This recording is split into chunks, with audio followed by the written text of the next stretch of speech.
이로다. 아멘. 살아계신 하나님 아버지, 감사와 찬송과 영광을 올려드립니다.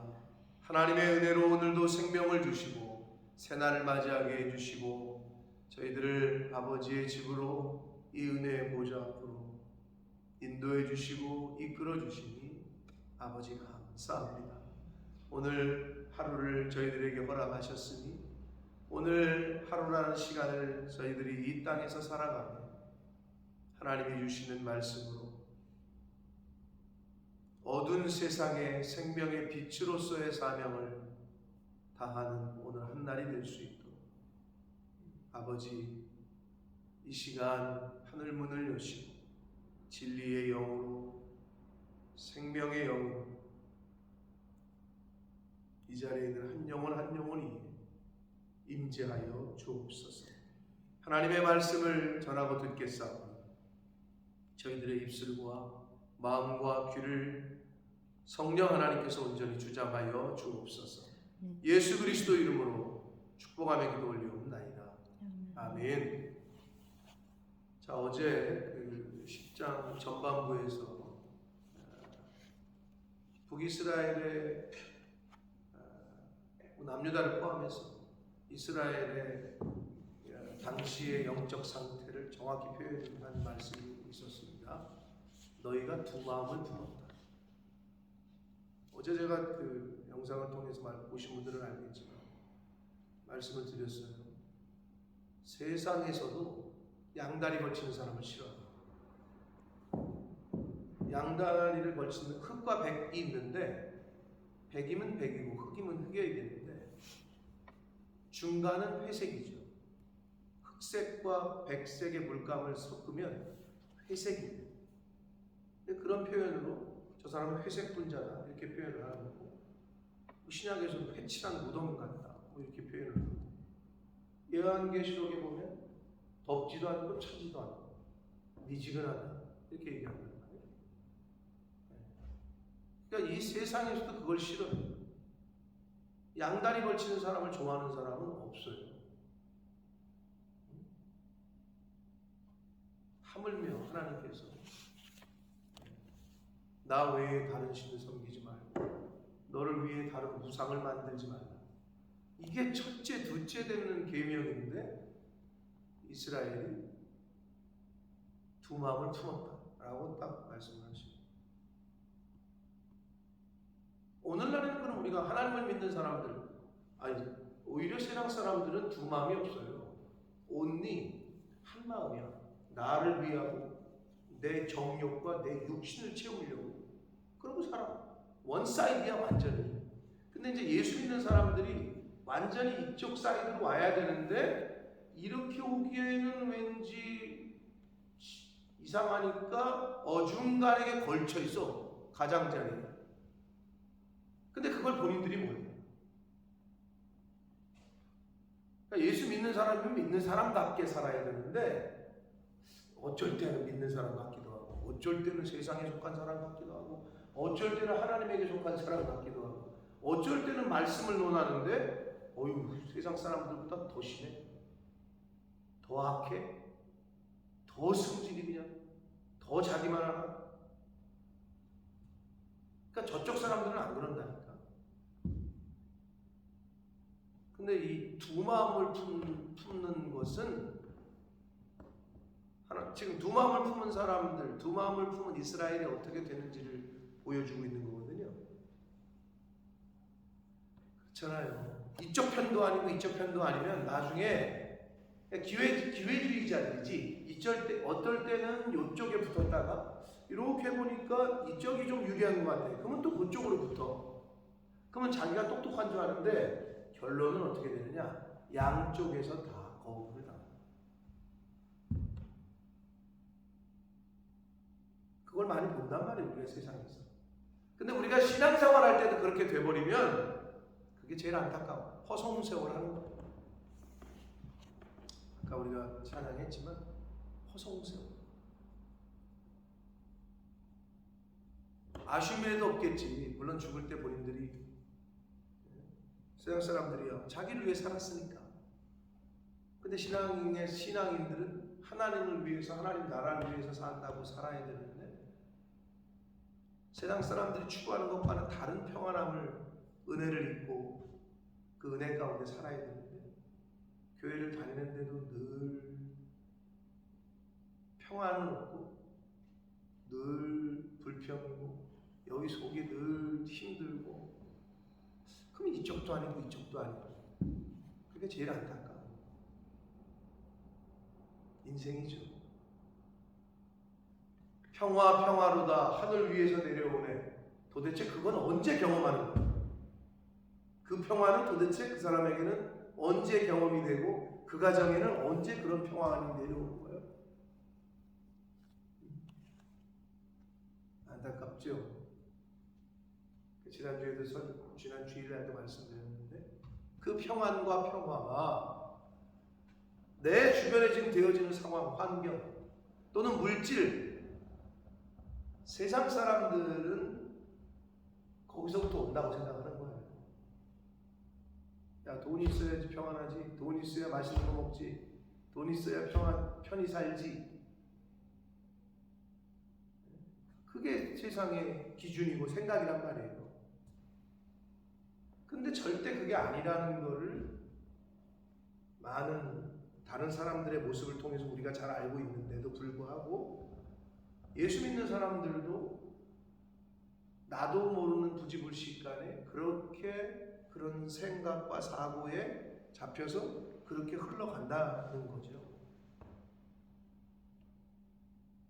근데 위로부터 오는 평화는 다르고 예수님이 말씀하신 대로 세상이 줄 수 없는 평안을 내가 내게 주겠다 라고 말씀하셔요. 그러니까 세상이 주는 것하고는 달라요. 하나님이 주시는 평안은. 그거를 소유하고 그것을 경험하고 그것을 체험한 사람은 그거를 추구하게 돼 있죠. 그러니까 이제 그게 은혜 받았을 때 그러면 그 은혜를 유지하려고 노력을 해야 되고,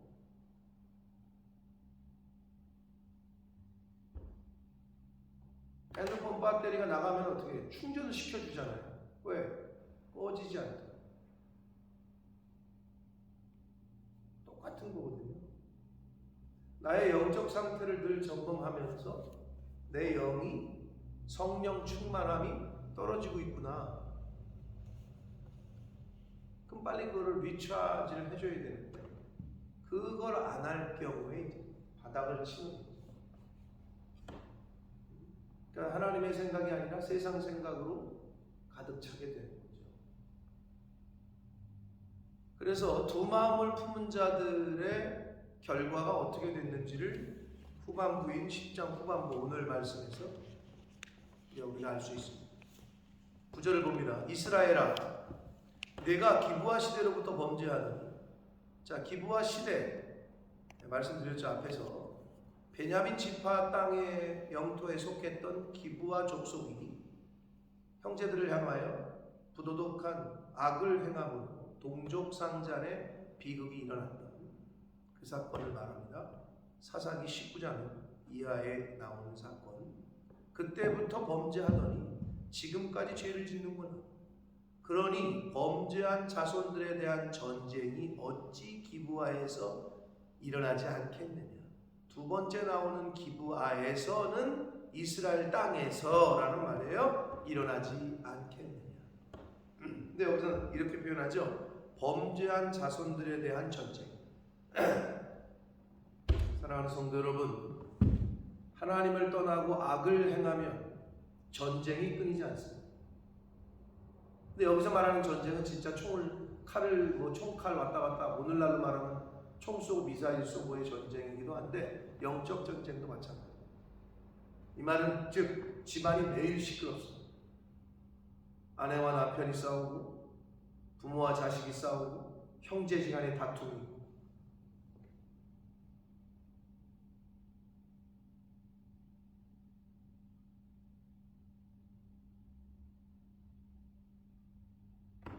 하나님의 은혜인데 제가 유진이 호선이한테 유진이가 형한테 자기 많이 맞았다는 거야. 자기 형이 있는데 어렸을 때 중학교 때 많이 맞았대. 그래서 내가 네가 엄마 잘못했기 형 말을 안 들었기 때문에 그렇겠지. 뭐 그렇기도 한데요. 그래서 많이 맞아서 자기는 형하고 거의 대화를 안 한대. 집에 가도 거의 그냥 말을 안 하고. 그래서 형 뭐 군대 제대했냐? 무슨 과 다니냐? 대학교를 무슨 과를 다니는지도 모르고 요새 어떻게 지내는지도 모르고. 그래서 야 그게 말이 되냐? 네 형인데 지금 취직을 했는지 뭐에 관심이 별로 없고 그렇대. 그래서 제가 야 승혁이 형과 승우 형은 태어나서 지금까지 싸운 적이 없다. 그랬더니 예? 진짜요?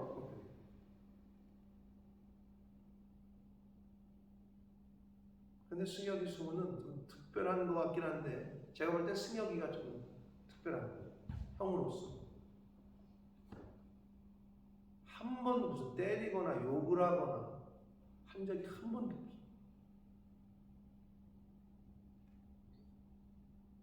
싸워본 적이 없어.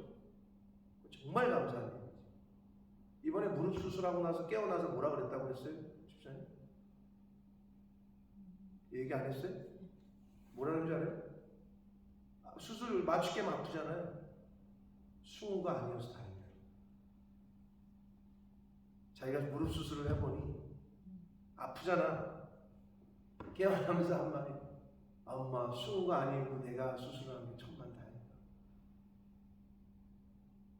어디서 그런 마음이 걔는 생기는지 모르겠는데 집 동생이라면 그냥 근데 그건 뭐 어떻게 억지로 가르쳐서 되는 건 아닌데 물론 집안 분위기가 그렇다는 것도 있겠지만 하나님의 은혜죠. 하나님의 은혜.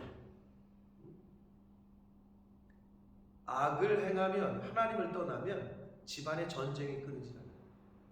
시끄러워. 늘 다툼이 있어. 부부지간에, 부모와 자식간에, 형제지간에. 그럼 예수 믿는 사람 집에 어떻게 인생을 살면서 한 번도 안 싸우냐? 말씀에 붙잡힌 사람 한 명만 있으면 안 싸워요. 자, 여기 보세요. 손뼉도 마주쳐야 소리가 나. 아무리 한쪽에서 후들러도 이쪽에서 맞짱을 안 뜨면 소리가 안 나지. 여기서 후들르는데 나는 가만히 있으면 뭐 호공을 어떻게 소리? 한쪽에서 막 승질을 내. 혈기가 나가지고 막 뭐 너 죽고 나 죽지 않고. 근데 예수 믿는 사람 한 사람만 있잖아. 입 다물고 까 있잖아. 그럼 싸움이 안 돼. 싸움은 같이 했을 때 싸움이 나. 근데 이제 이거를 이제 그래야지. 한쪽이 침묵하고 가만히 있잖아요. 그럼 이쪽에 좀 깨달아야 되는데 이거를 저 사람이 그럼 자기도 돌아보고 그래야 되는데 안 좋은 거는 뭐냐? 그게 이제 습관이 돼버리고 저 사람은 원래 저렇게 바보같이 말도 못하는 사람. 그래서 그런 말 있잖아요. 때리는데 하지 말라고 거부를 해야 되는데 맞고 계속 있잖아요. 그게 1년, 2년, 10년 되잖아요. 그게 완전히 이제 몸에 배인되잖아요. 즉 침묵해주고 기다려주고 인내해주고 이거를 이쪽에서 깨달아야 되는데 그걸 깨닫지를 못해. 물론 하나님이 깨닫게 해주셔야 되겠지. 그냥 저 사람은 그런 사람이라고 그냥 생각을 한다는 거예요. 기다려주는 거예요. 말하지 못해서 말하지 않는 게 아닌데 성질을 낼 줄 몰라서 성질을 안 내는 게 아닌데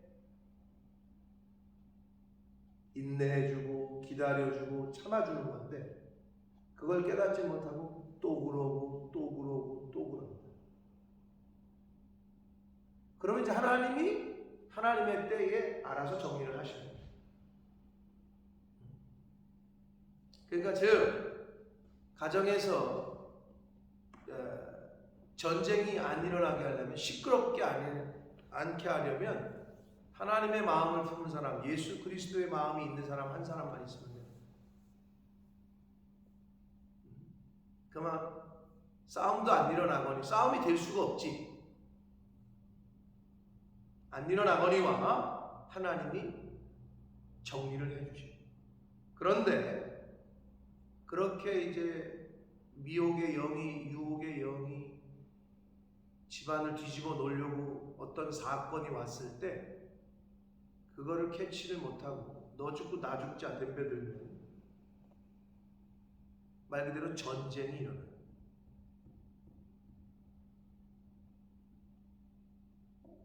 그러니까 기도하는 사람 한 사람만 있습니다. 어떤 일이 터지잖아? 거기다가 말할 필요 없어. 그냥 교회 와서 기도하는 거야. 자식이 대들어? 혈압 올라가지, 대들면.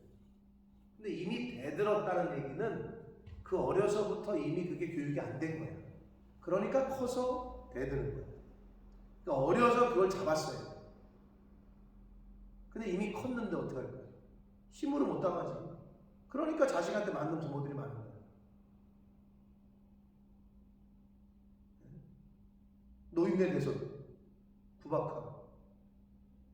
그 자승자박이야. 자기가 뿌린 씨앗이야.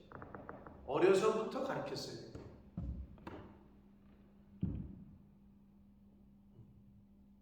맞는 노인들이 얼마나 많은지 몰라요.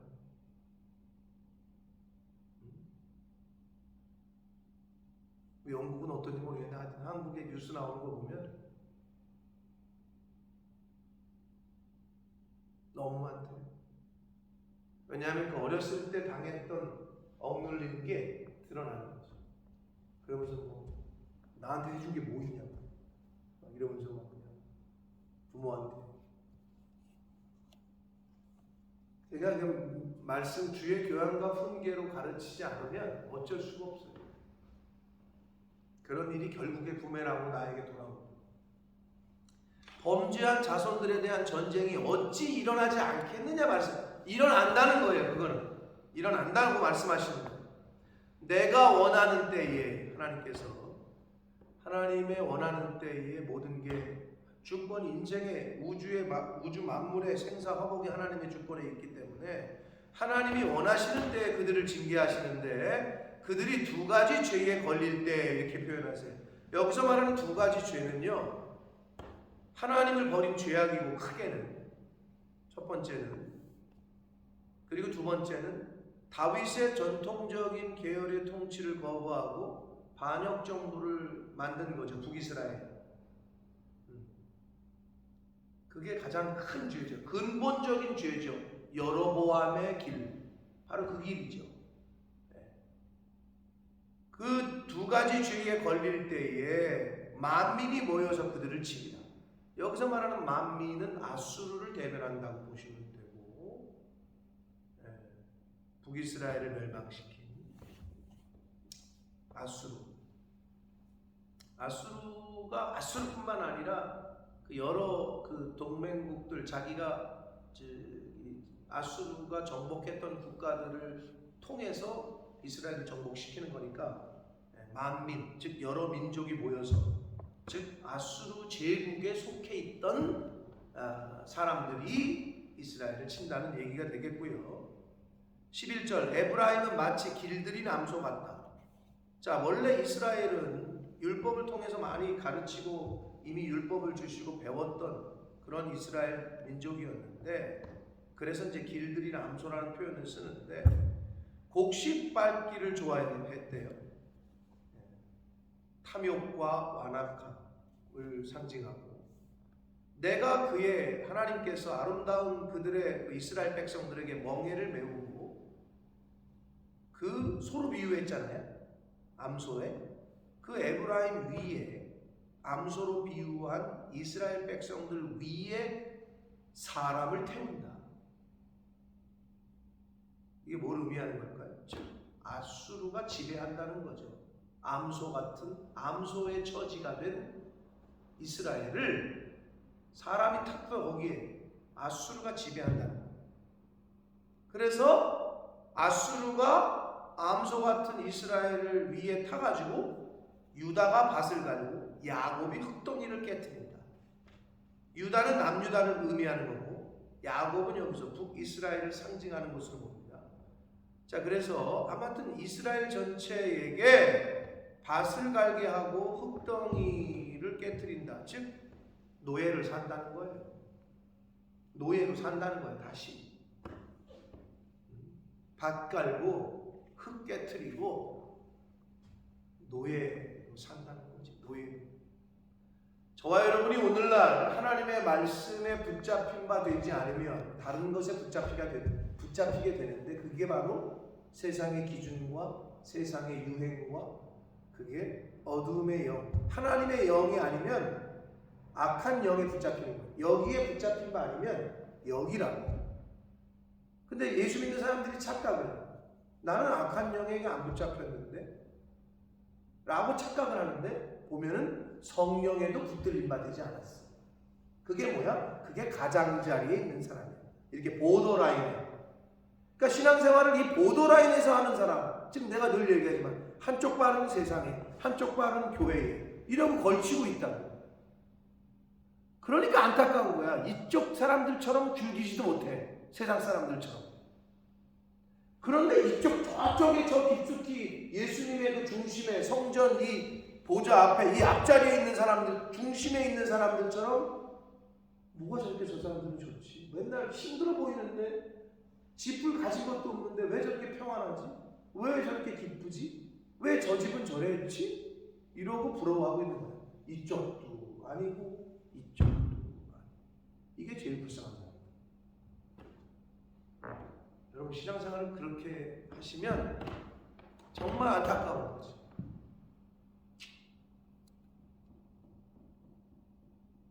노예로 다시 살게 될 것을 말씀을 하십니다. 12절, 너희가 자기를 위하여 공의를 심고 인애를 거두라. 그러니까 저와 여러분이 심어야 될 거는 공의예요. 공의. 그리고 인애를 거두라. 그런데 공의를 심으라는 건 뭐냐? 의를 심으라. 공의, 의, 이것은 하나님과의 바른 관계를 갖게 하는 요소예요. 공의로운 삶, 의로운 삶을 살지 않으면 하나님과의 바른 관계가 깨져요. 하나님과의 관계가 깨지면 올바른 열매를, 맺어야 될 열매를 맺을 수가 없어요. 그럼 사람의 관계도 마찬가지예요. 직장인이 부장님과의 관계, 회사 사장님과의 관계가 깨져요. 그러면 그 직장 생활 하기가 어려워요.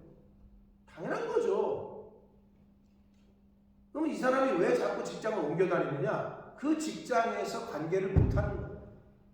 그 직장의 공동체에 인볼브를 못하는 거예요. 뭐 성격 때문인지 뭔 때문인지. 그렇겠죠. 당연히. 여기서 그래서 공의라는 속성은 하나님과의 바른 관계를 이루게 하는 속성이에요. 근데 이 의로움이 없으면,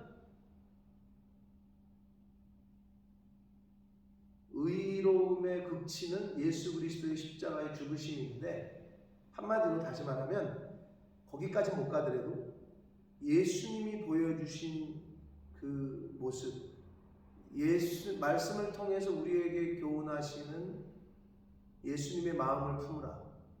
근데 그 마음을 품지 못하고 그 마음을 갖고 있지 않으면 하늘에서부터 내려오는 이 주파수가 잘 맞지는 않아. 그러니까 심어야 될 건 공의인데 악을 심어.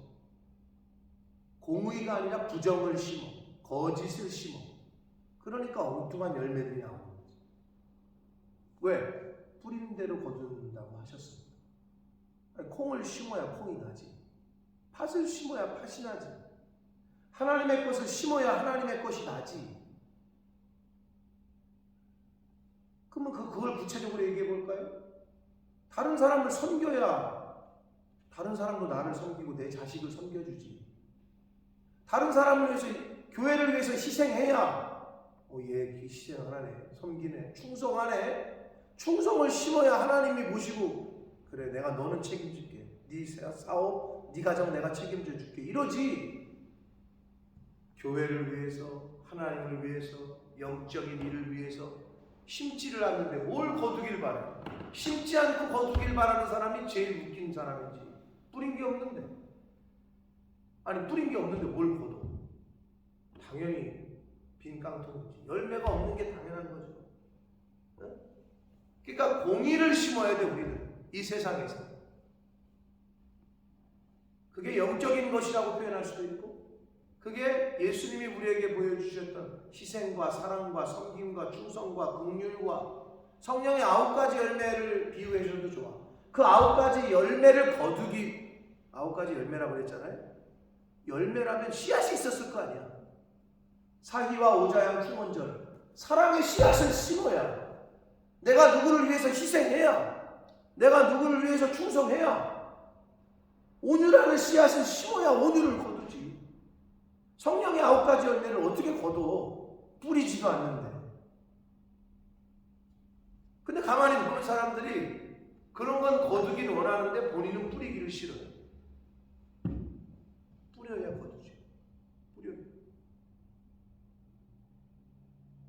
그러니까 공의를 심으라고 성경은 말씀합니다. 그래서 인애를 거두래. 인애는 충성과 사랑. 자,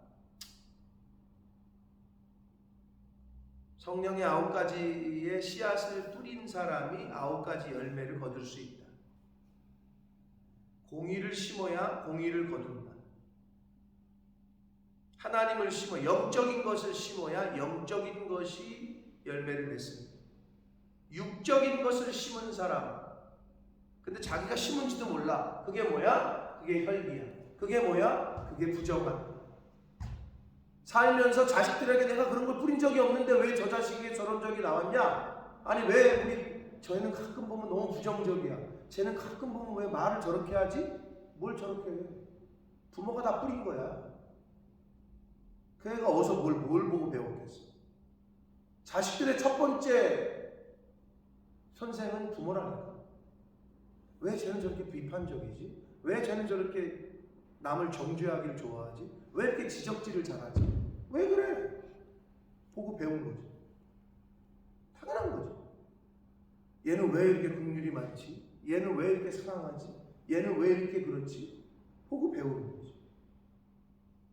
그러니까 부모가 뿌려야 자식이 거둔다는 거야. 교회를 어떻게 섬기고 어떻게 신앙생활하고 다 본다. 옆에서. 그 집에 가서 교회 갔다 온 얘기 막 하잖아 사람들. 너 진짜 너무 웃기막 이러면서 그냥 교회를 험담하고 교회 성도들을 험담하고 주의 종을 험담하고 무섭지도 않나 봐. 하나님이 다 보고 계시다. 다 카운트하시고. 그러니까 그런 건 입 밖에 내지 말라니까. 그게 뿌리는 거예요. 그래서 옛날 어르신들이 하나님도 모르고 성경도 몰랐던 우리나라의 어르신들의, 제가 늘 말씀드리지만 성경 다음으로 진리라고 그러잖아요. 성경에는 그런 직접적인 예언은 말씀은 없는데, 표현은 없는데 성경에 다 있는 얘기이긴 해. 그게 뭐지? 그 중에 하나가 뭐예요? 뭐가 씨가 된대?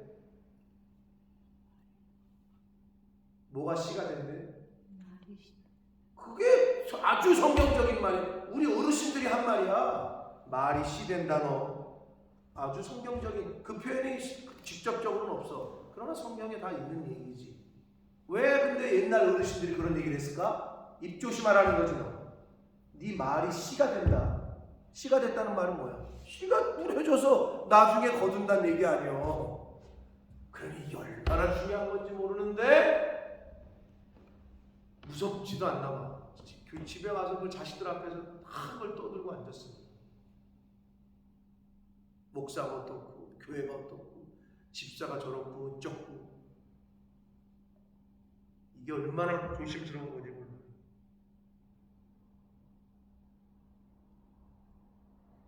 근데 우리가 그걸 잘 못해.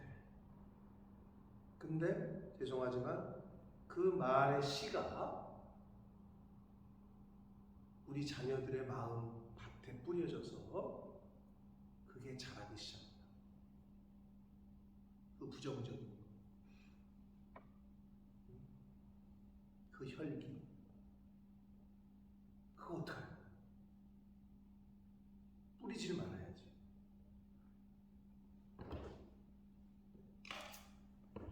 우리가 뿌려야 될 거는, 우리가 심어야 될 거는 공의고, 그리고 인애를 거둬야 된다.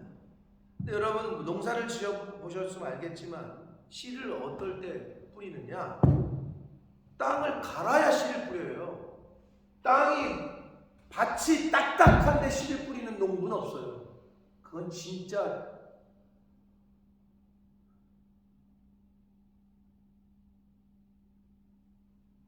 서울 사람인 거야. 여러분 추수하면 그 이삭을 어디다 말리는 줄 아세요? 이삭을 말려야 돼요. 말려야 젖은 거를 도정, 즉 탈곡을 할 수는 없어요. 그럼 말려야 되잖아요. 말려야지 탈곡에 할 수 있거든요. 아스팔트에다가 무슨 그 천 같은 거 깔고 거기다 쫙 말려요. 벼 이삭을 상상이 되세요? 보신 적 있어요? 모르죠? 아스팔트 같은 데다가 이제 시골에서 이렇게 말리는데 내가 아직도 내가 몇 번 얘기했잖아. 기억에 남는 그 사람의 배. 어떤 사람들이 지나가면서 그때 버스 타고 여행 온 사람 같은 거. 어머 이게 뭐야 이러는 거야. 그 벼 이삭을 보고. 나 거기에 충격을 먹었잖아. 자기들이 먹는 쌀인데 그걸 모르는 거지. 왜? 껍질이 그러니까 도정 즉 그 뭐라 그랬어? 방앗간에서 벼 이삭을 이제 탈곡을 해야 이삭이 쌀이 나오잖아. 이삭을 껍데기를 벗긴 게 쌀이잖아요. 근데 본인들이 먹는 쌀인데 그게 껍데기가 그대로 있으니까 이게 뭐냐고 말하는 말이 내 어렸을 때 그게 너무 충격적으로 아직도 각인돼 있어. 못 본 사람은 모르겠지. 근데 이삭이 뭔지를 모르는 거에 내가 좀 충격을 먹었다. 서울 사람들인가. 농사를 한 번도 안 졌으면 모르는 거지. 본 적이 없으니까. 우리 승혁이 형, 승우가 어려서 한국을 처음 갔을 때 어린 나이에 아빠 여기도 잔디구장이 많네요 막 그러는 거야. 논을 보고 멀리서 논을 보고 여기도 잔디구장이 많네요. 처음 보니까 그런 것처럼. 근데 난 너무 충격적이야. 이삭이 뭔지 모르고.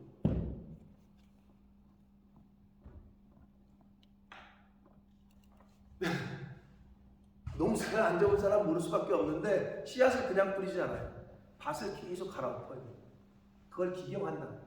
근데 이제 그게 사람의 삽으로 하다 보면 너무 오래 걸리니까 소로 했지. 소에다가 저걸 해가지고 이름도 까먹었네 나도. 밭을 가는 그 뭐라 그러죠? 이은진 집사님? 소에다가 밭 갈잖아요. 이 기계를 이걸 뭐라 그러죠? 소에다 밭 가는 거 안 해보시지는 않았겠지만 못 보셨어요? 뭐지 그게? 소에다가 알기는 네, 이 도구 있잖아요. 그럼 이제 이래 하면 이제 얘를 딱 잘고 이제 밭을 갈잖아요. 이렇게. 가래? 그게 뭐지? 근데 이제 그게 옛날식이고 그게 지나서 이제 경운기가 생겼지. 그래서 그거를 로타리를 친다 그래요. 이 기계가 생기면서 편해졌지. 저는 소도 해봤어요. 아버지가 가를 때 옆에서 해보라 그래요. 근데 경운기 초등학교 6학년 때 내가 몰고 다녔어. 시골에서는 딸딸이라고 그랬어요. 경운기를 시동을 걸려면 이게 딱 걸어가지고 이걸 이렇게 돌려야 탁 빼면 얘가 털털털털털 하면서 시동이 걸려. 그럼 이제 그 경운기에다가 로터리를 친다 그래. 그 기계로. 그게 땅을 막 가는 거지. 이게 기계니까 훨씬 편해졌지. 그 땅을 그렇게 흐물흐물하게 만들어야 씨앗을 뿌리지. 만약에 딱딱한 땅이야. 그게 이제 길가밭에 떨어진 거지. 씨앗이. 뿌리를 못 내리지. 그러니까 여기서 묵은 땅을 기경하라는 거야. 이게 중요해. 씨앗이 믿음의 씨앗이 뿌려지기 위해서는 마음밭이 흐물흐물하게 갈아엎어야 된다는 거지. 그런데 딱딱한 상태에 와서 말씀을 듣잖아? 아무리 말씀의 씨앗이 던져져도 그 사람 마음밭에 들어가지 않아. 그게 성경에서 말하는 심령이 강팍한 상태야. 마음이 강팍한 상태. 그러니까 시험 드는 심령들이 그런 거죠. 마음이 강팍해. 그러면 아무리 와서 설교를 들어도 들어가지 않아요. 그럼 그 전에 뭘 해야 돼? 내 마음밭을 갈아엎어야 돼. 그 갈아엎는 작업이 힘든 거예요. 왜? 마음밭을 갈아엎을 때 힘들잖아요. 그 갈아엎는 방법 중에 하나가 이제 싫은 소리도 들어야 돼요. 집사님 그렇게 하시면 안 된다. 그거 빨리 고치셔야 된다. 그러면 예 그래야 되는데 막 승질을 내는 거지. 내가 뭘 잘못했냐. 이게 이제 갈아엎는 작업을 못하는 사람. 그럼 듣고 내가 이걸 고쳐야 되는구나. 이걸 갈아엎어야 말씀의 씨앗이 떨어져서 뿌리를 내리는데 그게 안 되니 딱딱한 받침이 뭐 몇십 년을 말씀을 듣고 예배를 드렸는데도 심겨진 게 없는 거지. 심겨진 게 없으니 자라지도 못하고 자란 게 없으니 열매도 없고. 첫 번째는 밭을 갈아엎는 거. 그 작업이 필요합니다. 그래서 여기 성경에 굉장히 상징적인 표현이죠. 너희 묵은 땅을 기경하라. 저와 여러분의 마음밭을 딱딱해지지 않은 밭으로, 소프트한 밭으로 만드셔야 씨앗이 잘 뿌리를 내립니다. 그 작업을 하셔야 돼요. 그 작업을 하시기 위해서 하는 게 회개의 작업이고 기도고, 하나님 앞에 나와서 간구하는 거고. 그러니까 내 마음밭이 딱딱하기 때문에 말씀을 들어도 은혜가 되질 않아요. 일단 튕겨나가는 거지. 그리고 뿌리도 내려지지도 않고. 묵은 땅을 기경하지 못한 마음밭의 상태가 그런 상태고. 그래서 기경하라, 갈아엎어라 라고 말씀하십니다. 지금이 곧 여호와를 찾을 때다 라고 말씀합니다. 지금이 곧 하나님을 찾을 때다. 마침내 여호와께서 오사 공의를 비처럼 너희에게 내리실 거야. 하나님께서 오셔서 비처럼 공의를 내리십니다. 여기서의 공의는 구원과 회복을 상징합니다. 하나님이 이 회복의 은혜를 비처럼 내려주셔야. 그럼 로타리는 언제 치게요? 밭은 언제 갈아엎게요? 이제 밭 가는 그걸 언제 하냐면요. 비가 온 뒤끝. 왜 그러게요? 딱딱한 밭은요, 삽도 안 들어가요. 당연하지, 딱딱한 거. 그리고 송아지? 송아지 죽일 일 있어? 그리고 기계, 경운기, 로타리도 안 쳐요. 왜? 그 쇳날이 망가져요. 땅이 딱딱하니까 이거 쇳날을 돌려버리면 쇳날이 깨지거나. 근데 비가 온 뒤끝에는 물렁물렁하잖아. 그러니까 그때 밭을 간다. 그럼 뭐야? 은혜를 입어야지. 성령의 은혜를 좀 이렇게 축축하게 입어야 되는데, 강팍한 심령은 하나님의 성령의 단비가 내려올 때 우산을 들고 있어. 난 안 맞을 거야. 이런 사람은 절대 자기 마음밭이 딱딱해지지 않아. 물렁물렁해지지 않아. 은혜의 단비가 와도 난 안 맞을 거야. 근데 그런 사람들이 있어요. 그러니 밭을 갈 수가 없고, 그러니 씨를 뿌려도 소용이 없죠. 하나님의 공의가 비처럼 너희에게 내리실 것이다. 13절 너희는 악을 밭가라 죄를 거두고 거짓 열매를 먹었다. 이게 참 너무 안타까운. 인생을 살았는데 저와 여러분이 인생에 공의를 밭가라, 성령의 열매를 거둬서 그걸 먹어야 되는데, 악을, 마음밭이 악한 밭이야. 악한 밭을 갈아서 죄악의 씨앗을 뿌려서 죄를 거두고 그 거짓 열매를 먹었다. 이렇게 되면 진짜 안타까운 인생이죠. 근데 이스라엘 백성이 그랬다는 거예요. 겉으로는 말끔하고 먹음직하게 보이지만 실상은 독이 있는 열매, 그게 거짓 열매. 거짓 열매를 먹으면 어떻게 돼요? 독이 있는 열매를 먹으면 탈나죠. 아무 봉투나 받으면 큰일 나는 거예요. 그게 잠언에서 말하는 뇌물이야.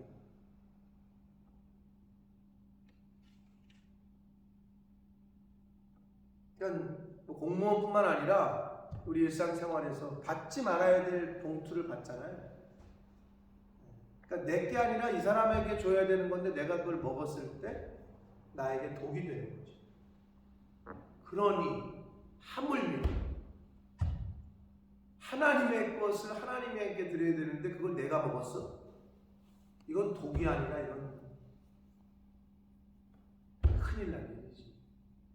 세상에서도 내가 내게 아닌 것을 먹었을 때 세상에서도 회사에서 잘리거나 공무원의 자리를 박탈당하거나 그러잖아요.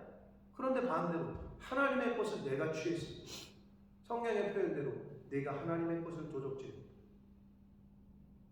무슨 복을 받기를 기대하시겠어요?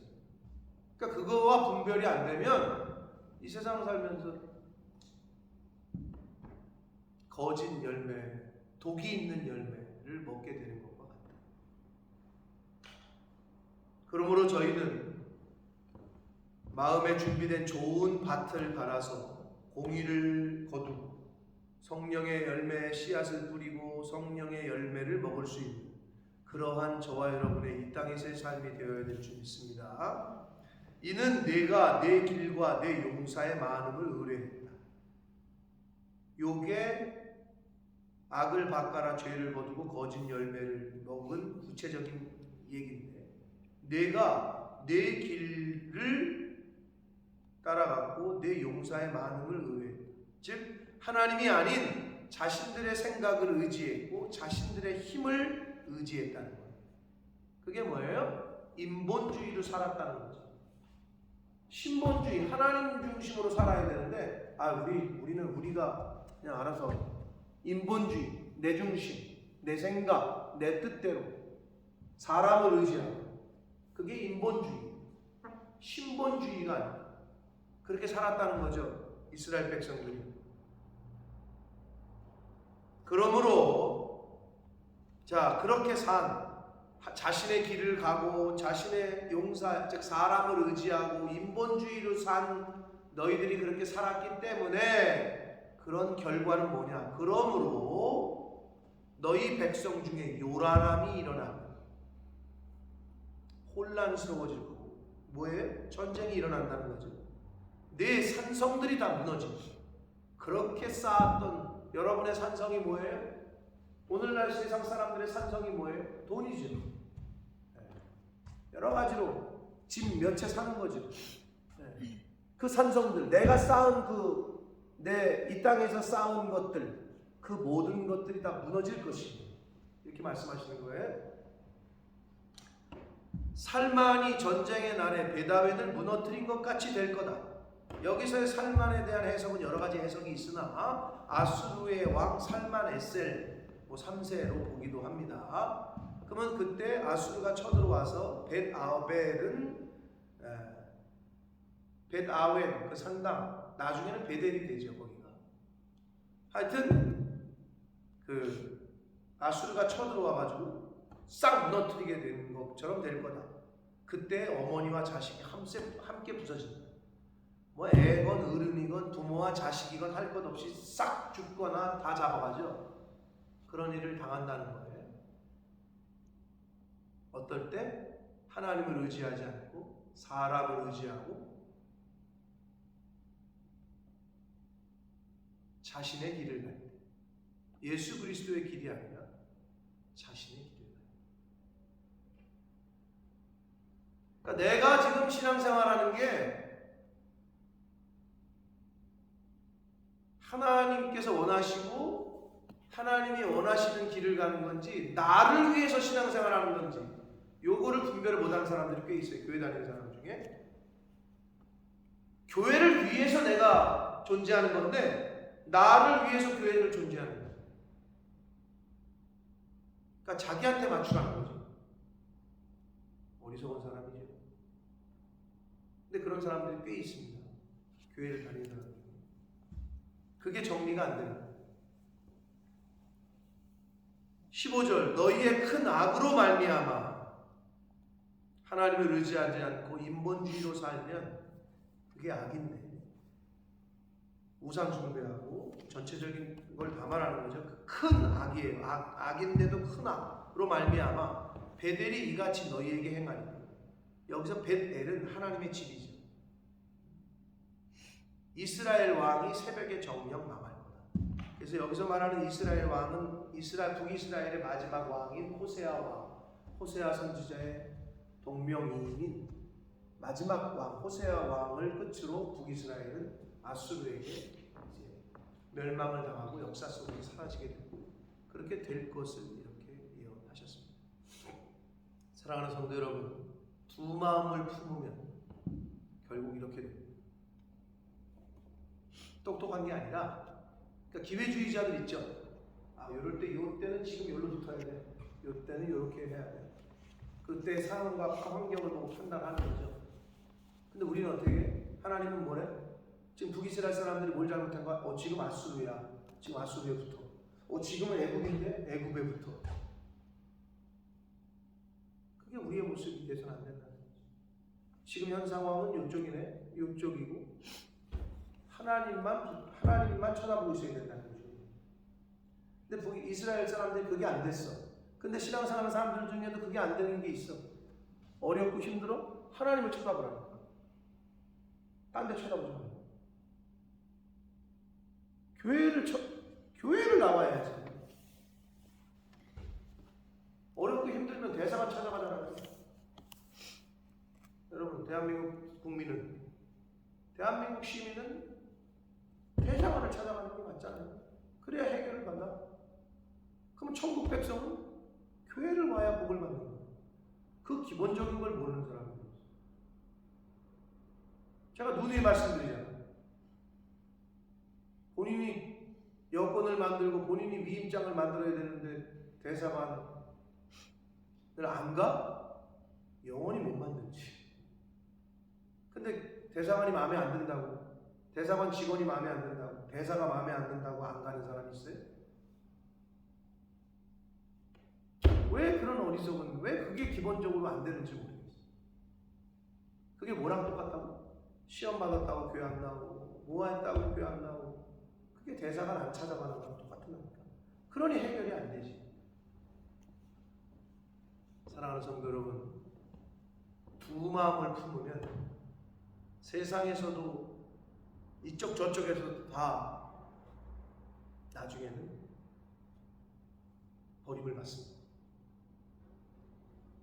오직 하나님만, 오직 교회만, 이게 돼야 나와 내 자녀들이 하나님이 주시는 복을 받는다. 그러므로 여러분, 자식들 사랑하시거든요.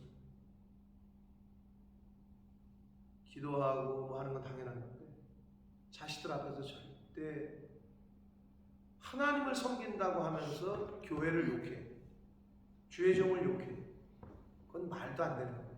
앞뒤가 맞지 않아요. 그게 그 자녀들에게 그대로 심겨집니다. 그 씨앗이. 그게 자라나잖아요. 그게 악한 열매를 거두게 됩니다.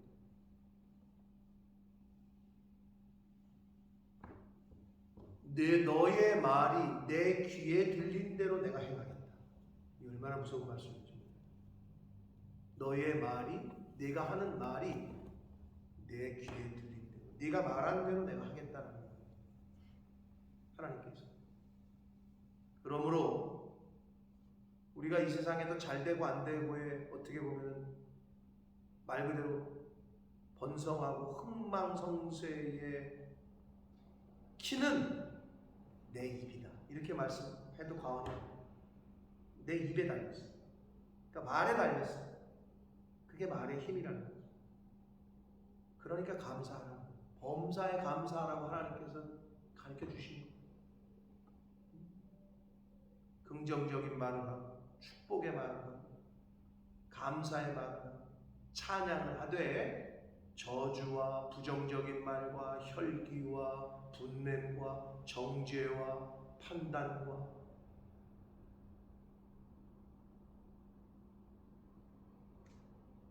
그러니 안 되는 거지. 아예 내 입에서는 그런 게 사라질 수 있다.